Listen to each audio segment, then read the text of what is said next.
Right, guys, we're in the final stretch here. Our last speaker, Jackie Tiso, from founder and CEO of JMT Consulting, is going to talk about software transitioning. So, Jackie. Thank you so much. Okay, so I know I am standing between you and lunch and the rest of your day, so I am going to pump through this really fast. JMT, basically, we only work with nonprofits, and we're on the technology, accounting systems, back office systems. And Dave talked about, lawsuits, and they were talking about accounting systems, financial management systems that weren't giving them the information that they needed. And so I'm actually going to talk about, if you're looking at any systems, what you want to look for, what you want to consider. I want to arm you with information, and it's on the slides. So let's get started here. I'm actually going to touch on three specific parts: how to start planning about it, because if you're sitting here thinking, well, we haven't talked about anything on our systems, maybe we should start planning. I'm going to touch on how to plan about it. Then I'm going to touch on quickly how to select questions to ask, the real tough things, so this way you don't get caught. And then actually how to be successful in going through an implementation. And everything I share, you could actually use with any software you might be looking at. So it might be accounting software, it might be CRM, donor management. You can use what I'm sharing as sort of guidelines for everything. Okay, so the big thing here is it's a process. It really is about properly planning for things. It's about then, once you have your plan in place, getting through the selection process, and then actually implementing it. And interestingly enough, people rush through number one, and then they slow down a little bit for number two, primarily because they're thinking about how much is this going to cost me. And then they go into number three, the implementation, and they're really challenged, and that's where a lot of failures happen because the number one didn't happen. I remember when I was growing up, my dad talked a lot about measure twice and cut once, right? The whole planning. And when you're looking at implementing any kind of software, that is so true. And I'm going to give you a lot of hints about this. Okay, so typically organizations, they're looking at implementing software, and it's an answer to a pain. They've got a pain somewhere.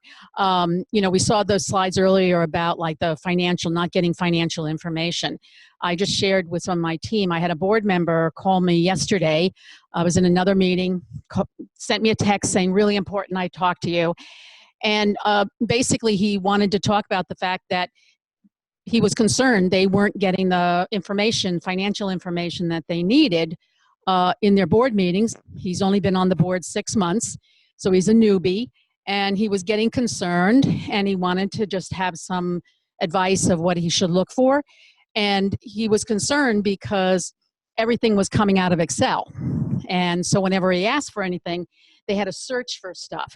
They couldn't get him answers right away. They had to go and get this person and that person and pull things together in Excel. And as soon as you see that kind of thing happening, and it doesn't matter whether you're talking about development, donor management, fundraising, things like that, those are breaks that are happening. Basically, we look at it from, understanding what the CFO and the CEO are looking for, because they should be looking for it even before the board members. The board members have a fiduciary responsibility. We've been talking about that. But if you're working in your organization, you're the first line of defense, if you will. And so ensuring that you have everything you need is really, really important. And these are just some questions that are constantly coming back all the time, same questions whenever we sit down and we go in and we talk to an organization. And they really want to understand what's driving, where the money's coming in, where the money's going out, how it's going out, if they have investments, how they're doing, how are their donors, what's happening with their donors, who's giving, where are they giving, why are they giving. And the software technology today can hold all this information. It used to be, cards or Excels or access databases. And nowadays, it holds all the information. And one of the things that was also spoken about earlier was about outputs versus outcomes. This is huge. I'm in front of so many organizations and foundations, and this is really a shift, a paradigm shift that's actually happening for real. And so more and more, you need your systems to do the work for you and be able to show you this information and literally sort of get to a point where you can push a button and you can see, okay, we got $100,000 in and we fed 350 people, and these were the 3 neighborhoods that we were in. And all of that information, the funders want to see that information. They don't want to see just the dollars alone. They want to see the other information side by side. So we really want to keep that. So when you look at thinking about software, you want to really hugely think about your organization, and no matter what software you're going to put in, can your organization do the job to get it done? Do you have the resources available to you to make it happen? Is your team engaged in making it happen? Or is it mostly not something they want to do? A lot of times organizations will ask us, should we do an RFP? We've heard we have to do an RFP. Now, some funders, especially on the government side, require you to do an RFP process, but as a general rule, I don't recommend an RFP process for 2 reasons. One, it takes a lot of work to do it properly. And number 2, it now boxes you into a place where you can't really get to the information you need because you've set up a framework that not only are the participants required to respond to and work within, but you have to work within as well.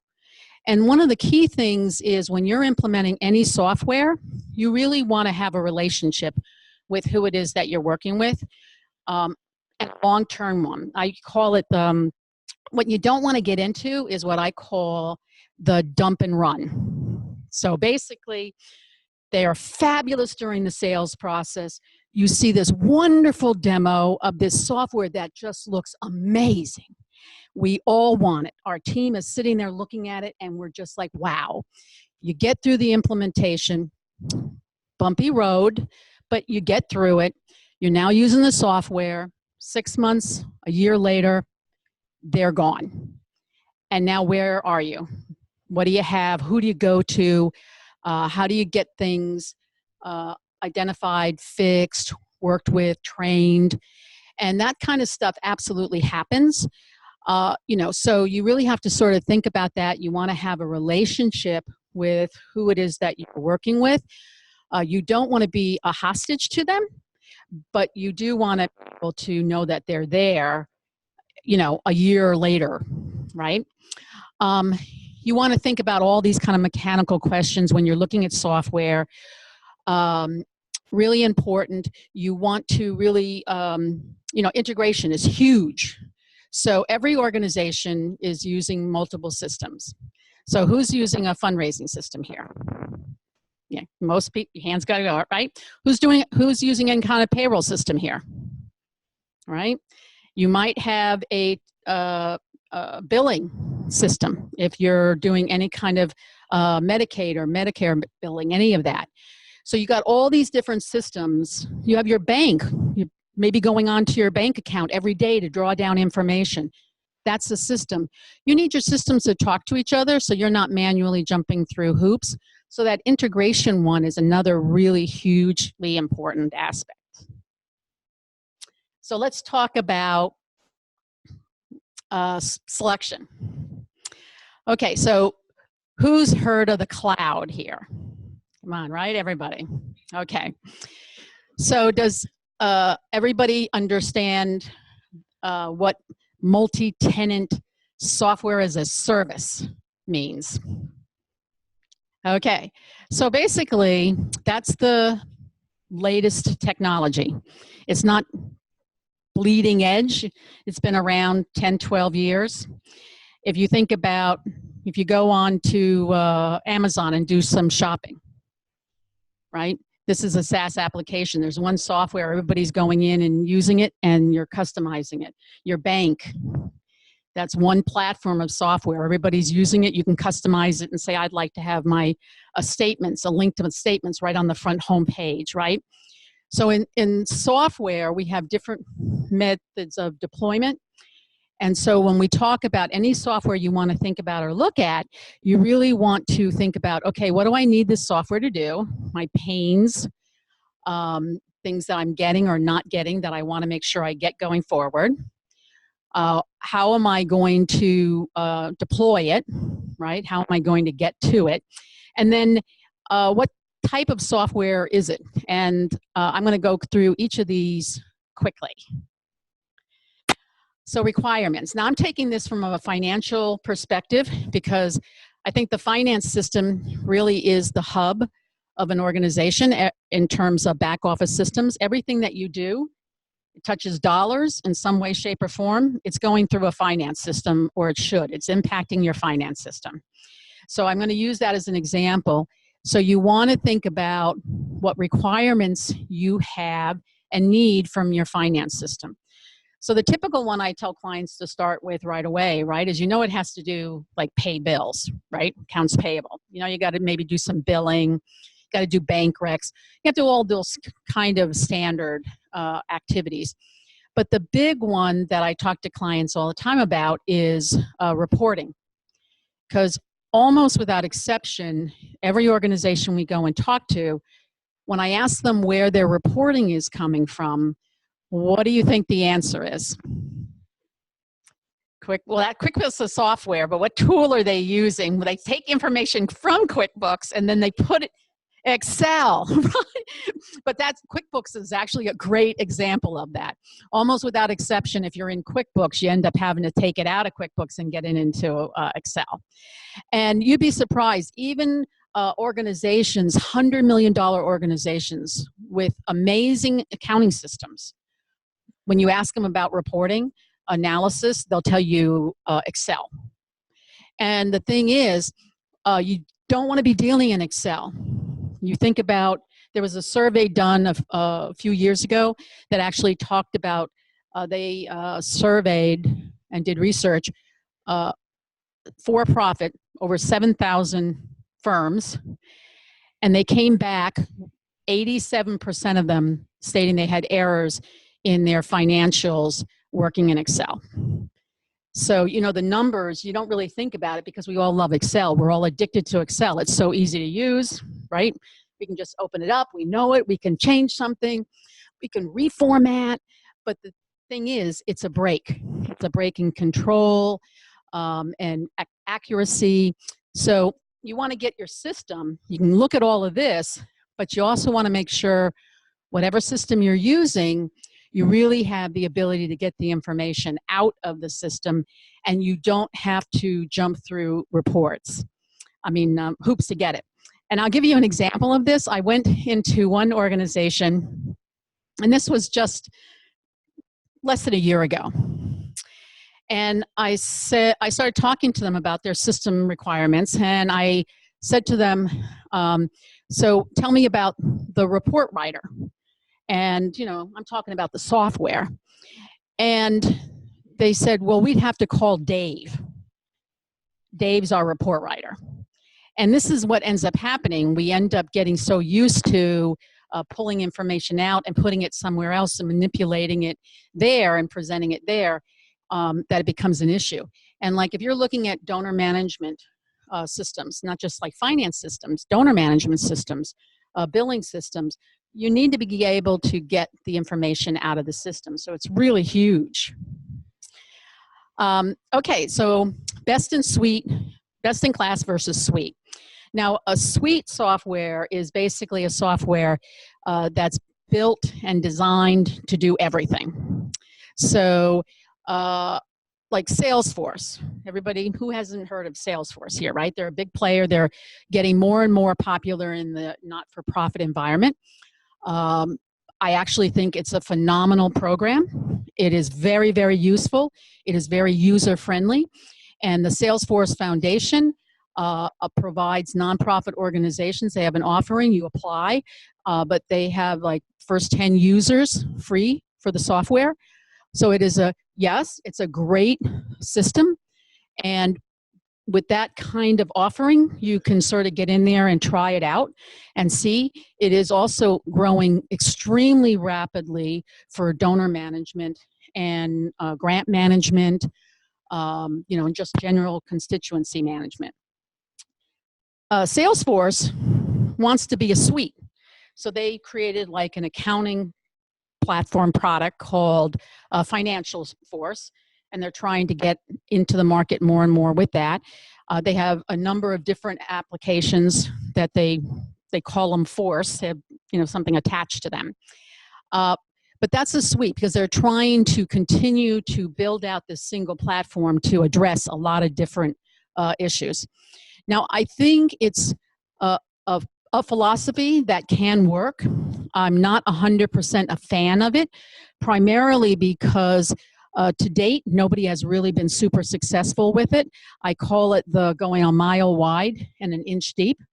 And so you can't really get all the functionality that you need. So I'm still a proponent of Bestinclass when you're looking at software and making sure that the software can talk with other software. So buy the best application that you can, the best donor management system, the best financial management system, and then get them to talk to each other. Integration, I keep in front of this because it is so huge. I did a session last week that was actually talking about eliminating the close. And you can't, quote unquote, eliminate a close because it's hugely important. If you need to know where you are on every month or quarter. But what I was trying to stress to people was often our financials are held captive, hostage again, to like systems, to people, right? And we have to get away from that. Visibility is huge. We have to know what's going on. We have to know it on a more timely basis. And the way to make that happen is through the software, the tools. And the more you can get the software to work for you, the more you can take your resources and your staff, your talent, and put them in areas that can really deliver on the mission of your organization. And so I really try to stress this with organizations. Integration is hugely important, so people are not spending their time. Visibility to information is hugely important. So these are things you want to look at. So if you're talking to any software vendors, these are a bunch of hugely important questions that you want to put them all through their paces about. And you really want to have a very clear understanding of, of course, the standard ones, how long have they been in business. But you also want to really understand, do they work with and understand nonprofits? And they'll say, everybody says yes, because the reality is, it's like the nonprofit environment has been, quote unquote, discovered by business. And so everybody's out there saying, oh yeah, we do that, we do that. So you really want to make sure that it's not something that they're dabbling in, that they really do it. You want to understand what percentage of their business it represents.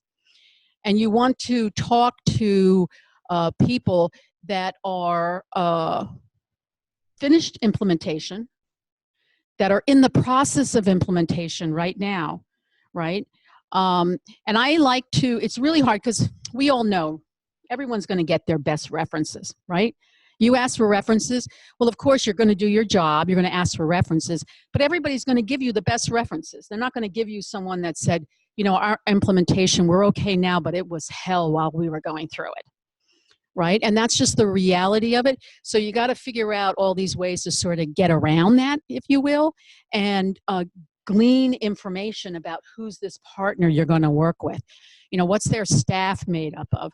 What's the background of their staff? And then when you call the references, you really want to talk to the references about, how long did the process really take? Were they really there when you needed them to be there? Was it on time? Was it on budget?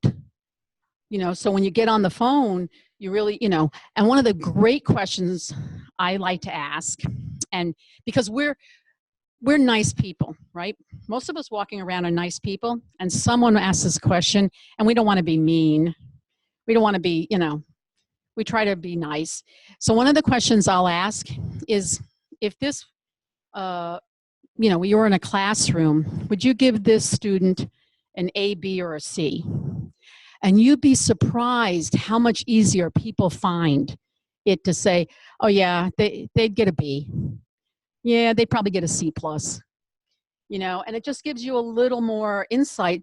And it's not that it's necessarily going to change your decision on who to work with, but it just gets you, you know, prepped a little more on what is involved and what you need to do.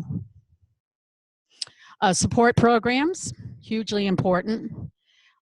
This is, as I was talking about, the dump and run. You don't want to buy something and then find out their support program. Yes, it's in place, but it doesn't really work. It's not really available.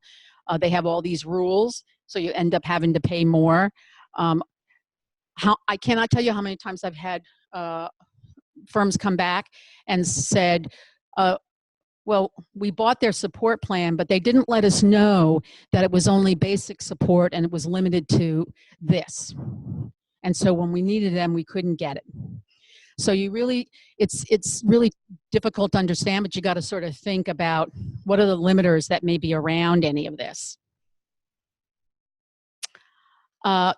So consulting partner. In today's software, with the exception of like QuickBooks, right, where you can go online, sign up, and get it working. If you're a larger organization, and by larger, I'm talking about any organization that is certainly above 5 million, but closer, like if you're 8 to 10, you really need, odds are you really need an accounting financial management system software, and not just QuickBooks. QuickBooks runs out of gas really quick once you start to get to multiple funders, grants, contracts, any of that kind of, you know, work that's being done. So if you end up having to go to a software, then you're going to need to work with a partner. And here again, it's the same kind of buyer beware as on the software application side. You really want to make sure that the partner that you're working with has got experience, you know, same questions. What percentage of their business is nonprofits? How many organizations similar to yours have they done? Because that's the other thing. They might have 100 nonprofits, but if they were in a specific niche and now your organization is outside that niche, well, not all nonprofits are alike. And so you really want to have a very good understanding from that perspective as well. The implementations, fixed fee. You never, ever, ever want to do an hourly contract when you're doing an implementation. It's like going into a black hole, because they'll say to you, well, here we have this scope of work and it's going to take between 50 and 100 hours. And now you're in the project and you find something. Now what can you do, right?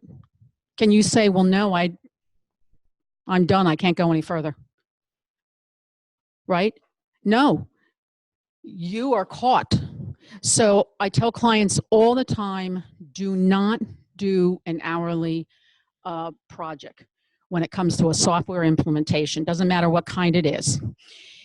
And if the firm won't change on that, and this is where like the software publishers, the ones that write the software, now they're 99% of the time, they're always going to be hourly. And so that's one of my big problems with working with the software publishers directly, is because A, you're on an hourly, which puts all of the responsibility on you guys. And secondly, if something went wrong or sideways, where do you go?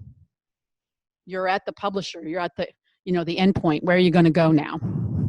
So you really want to, regardless of what software you're looking at, you really want to make sure you have a clear scope of work. And this is the reason why talking to different people is really great, because you'll get, you know, a scope of work, 50, 60% of it will be similar and the same.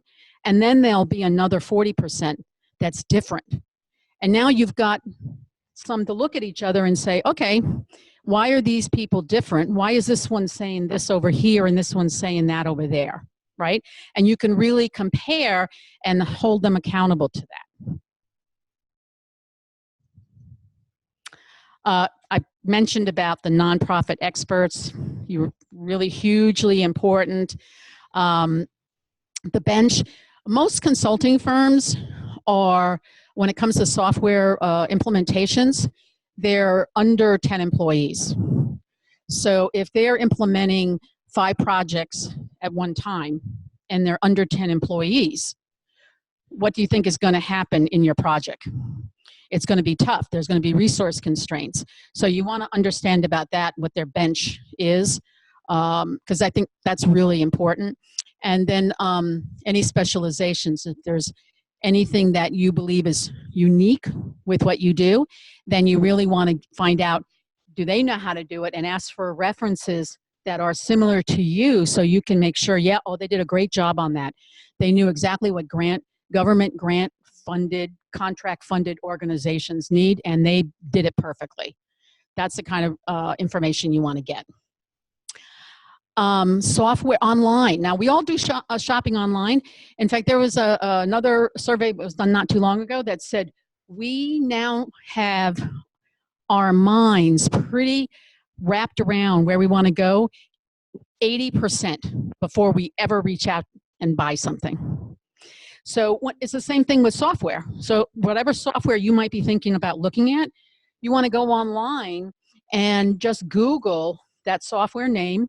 You can even Google words like unhappy, hate this software with the software name, right? And I'm telling you, stuff will come up.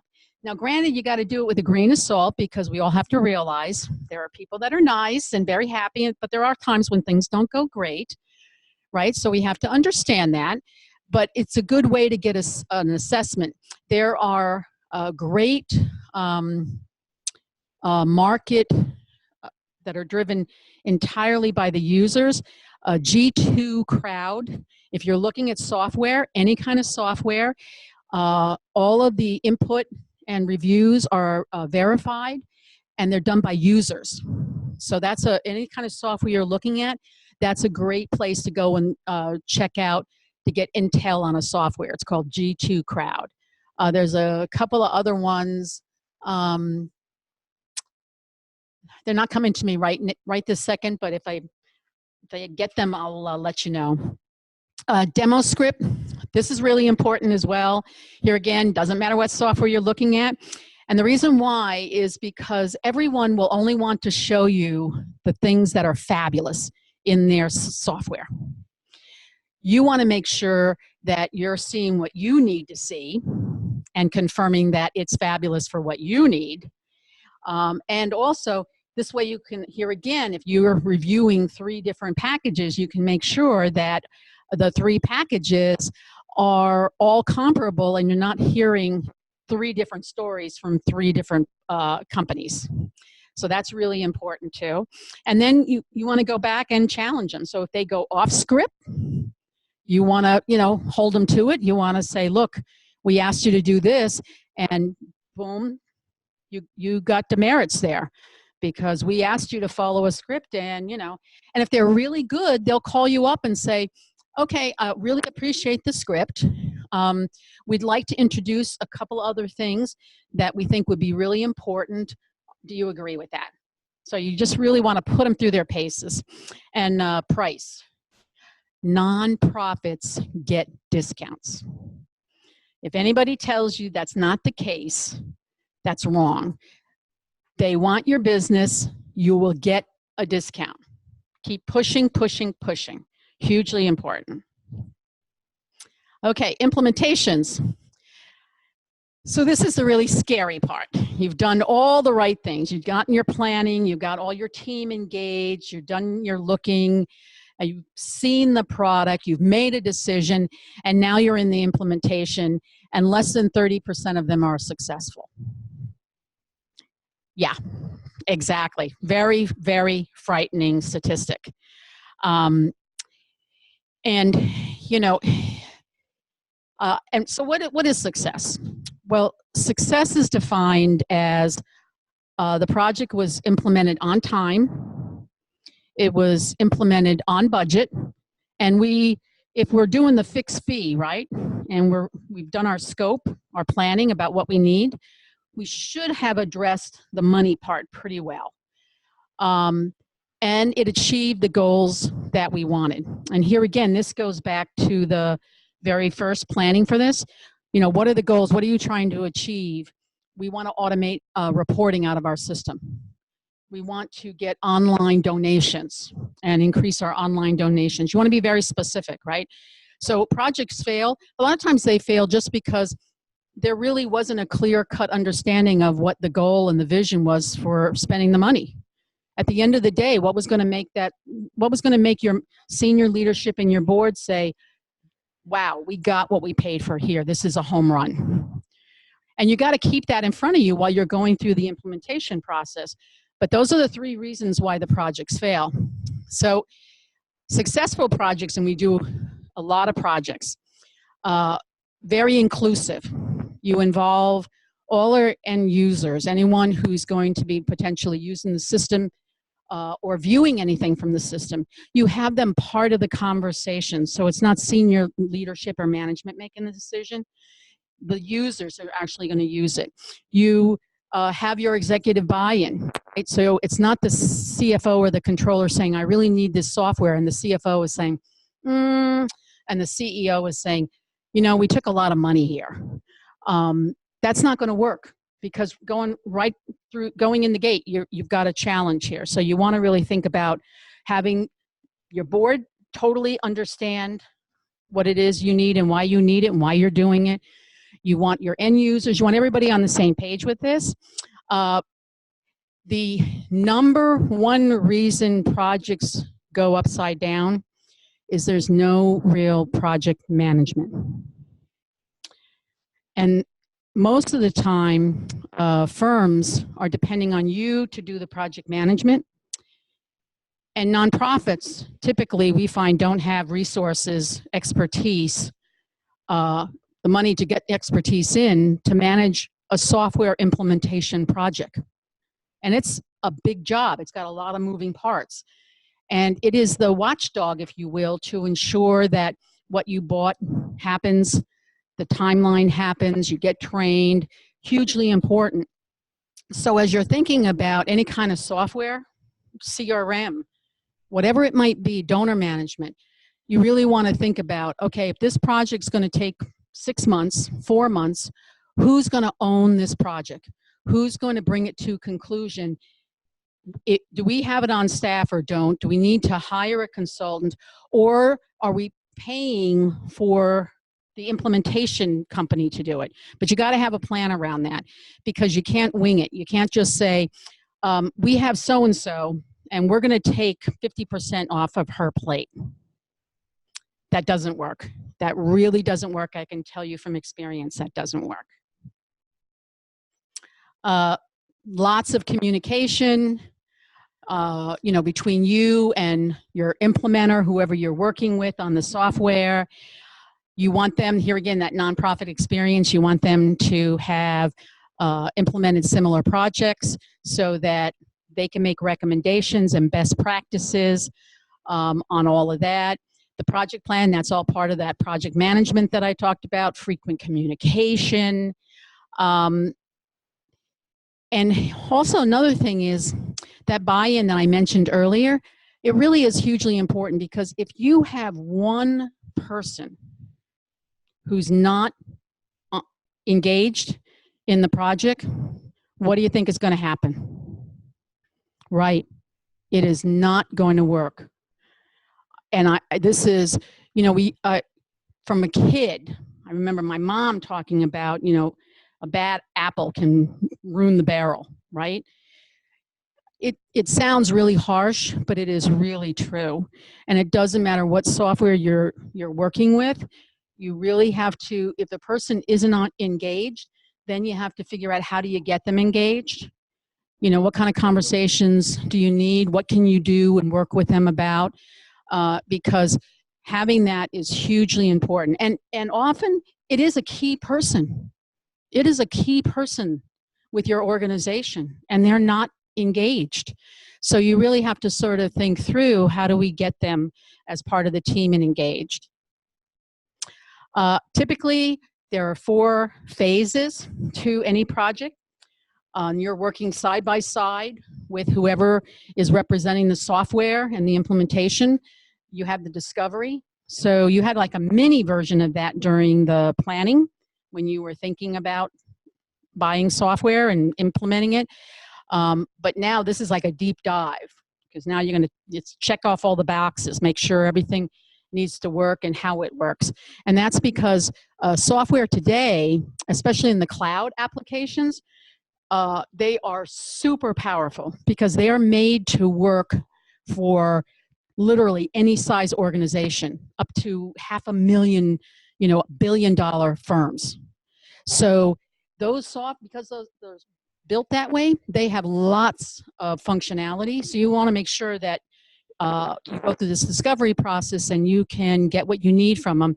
And this is also true because you're paying a subscription, right, for the software. So it's not like you used to buy software and you have that one big cost to buy it and implement it. That's not the case anymore. You're paying every year now. This is like, you want to talk about the rent or the lease model. This is happening every single year. So, that's the other thing. They're updating this software every year. So how do you ensure that you're getting your money's worth every year? The worst thing you want to do is end up like, Excel. Most of us know 20%, maybe 30% of what Excel could do. Well, that's okay because you buy it one time. It wasn't super expensive and you only bought it once.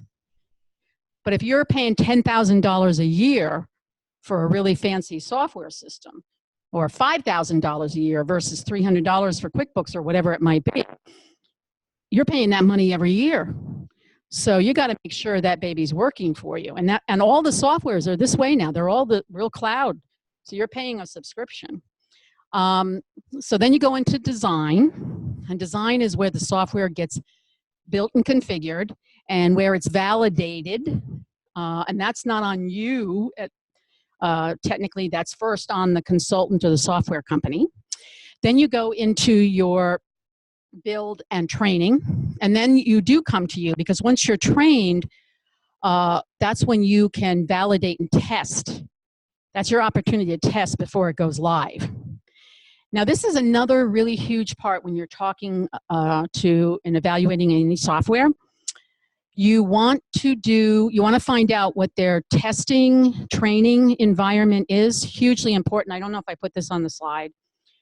Often software vendors will have a demo model of the software, and they're training you in that demo model. So it's nothing that looks familiar to you or your team. So how great do you think that training is when you get 3 days back to back in that demo model, and now you're quote unquote trained? How successful do you think it is? It's not very. So one of the questions you want to ask them is, what's the training model? Is it on a demo database, or are we going to be trained on our own data in our own database? Because then you can make sure that your team really can test it out. Because that's the other part. How do you test out the system, right? If it's demo database and your team are sitting down to do stuff, you can't. So, and I'm telling you, this happens all the time. So this is where you really want to keep your eyes open for that. And you need to have that last piece in your scope of work or your agreement. You need to have the last piece where it's in anything found in your testing after you're trained and you have testing, that they will fix what it is to meet the requirements of your contract, right? So you need to have it, because otherwise you could do your training and they could say, well, we did it, we're done, and walk away. And meanwhile, something isn't working the way you need it to. So you want to keep your eye open for that as well. The other piece is hugely important as well, is a new system means new business processes. Always, always, always. So you really have to be open to that. And you want to be open to it because so often software, the things we're doing in our offices, often it's driven because that's how the software works. That's what was always done, and that's how the software works, and so we have to do it that way. Well, here you have a new software coming in, so you can look at your business processes, your internal controls, all those things, and say, okay, do we really need to do that? Why were we doing that? Do we really need it? Yes, we do. Is there a way to do it differently, better, quicker, cheaper? And you can look at all of that. So when every implementation, this is really key to that process as well. Management, I talked about that. Depending on the size of your organization, you might be a single person picking the software, getting approval from the board, implementing the software, managing the project, or you might have a team, right? The idea is you scale this down depending on the size of the organization. If you're a large organization, you're going to want to have a steering committee, and the steering committee should be made up of various directors, managers, CEO from your organization. You want to get to that level. You meet with them once a month. It's a 6-month project. You want a commitment of an hour a month so that they can keep in front of the project and know at a very high level how it's going. You want to have clearly identified checkpoints so that you know in April we should have been here. Have we hit that milestone or not? And if we haven't, why not? When are we going to hit it, right? So that, because that's how you keep a project moving forward and making sure that you're going to get where you need to go. Because what happens, and this goes to less than 30% of projects being successful, they just hang on for months. And you're like, sort of got the software working, but not 100%. It's not fully active yet.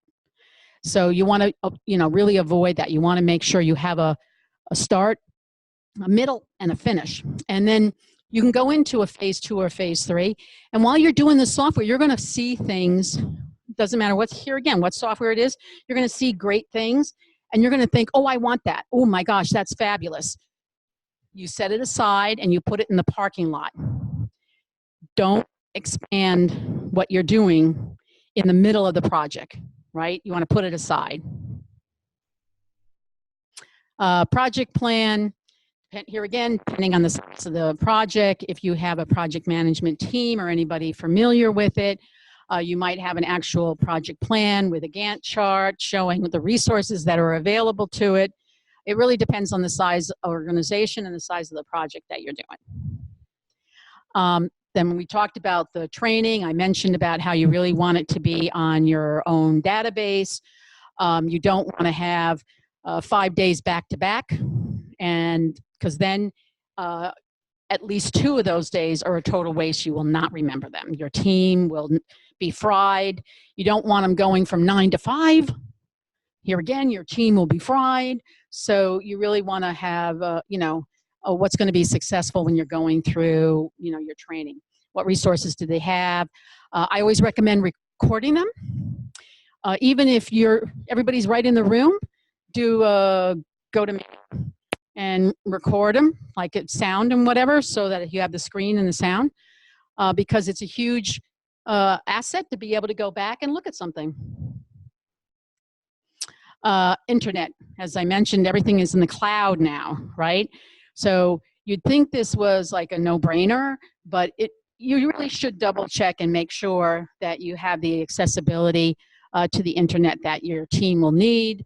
Have a very specific go live date, have everybody agree that that's the go live date, that it's doable, you can be successful, what other systems, and running parallel. Organizations always ask me about running parallel. Running parallel is a torture that was designed by technologists years ago.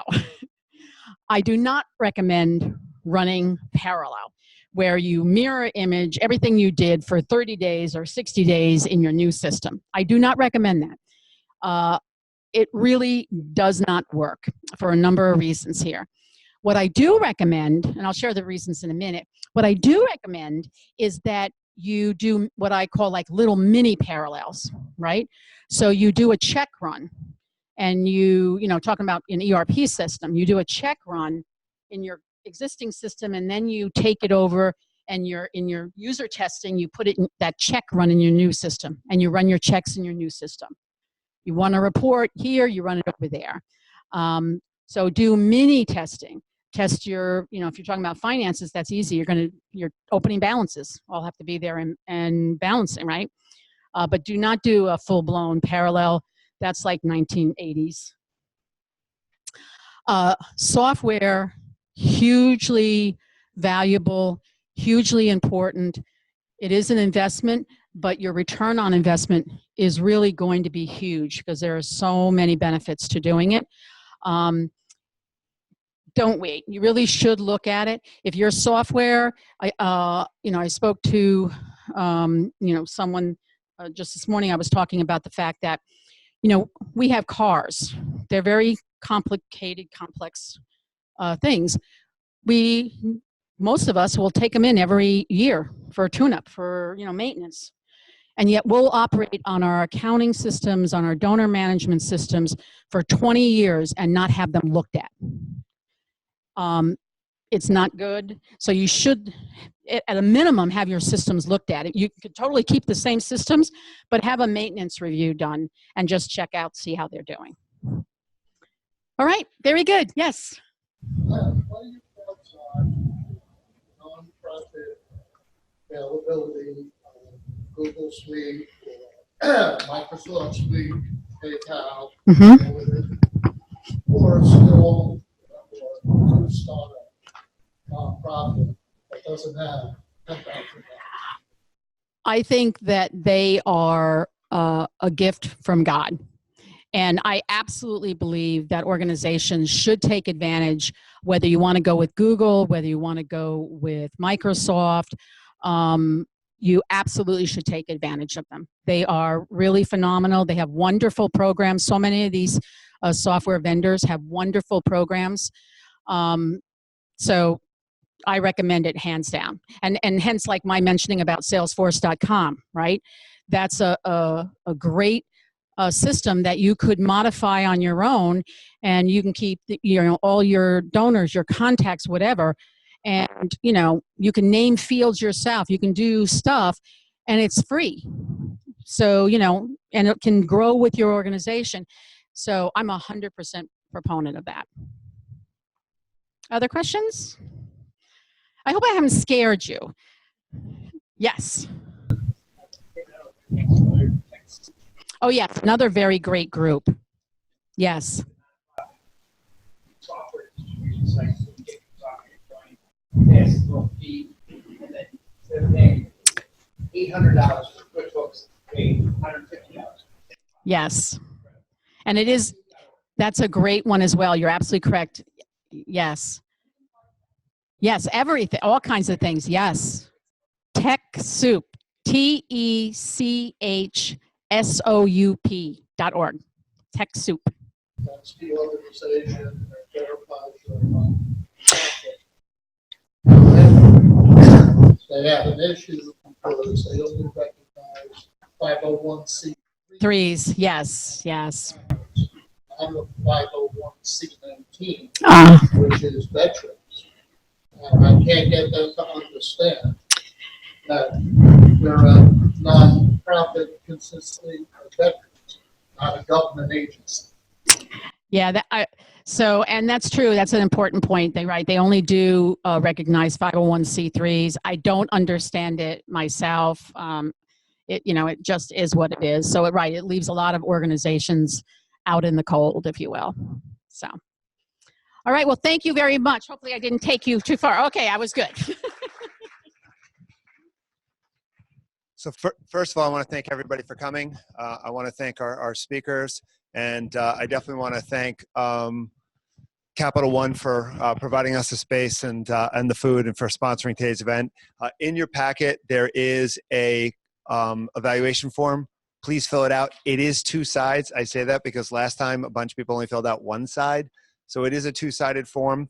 One of the things we do ask here is if you have topics for future seminar events, those are things that we could use for either these types of seminars or the podcast we do, the Cerini Nonprofit Connection, any of those types of things. We're always looking for ideas from you guys in terms of information. If we know what you guys are looking for, we'll make sure that we push that information out there. So once again, thank you everybody for coming, and come to our future events and everything else. Thanks.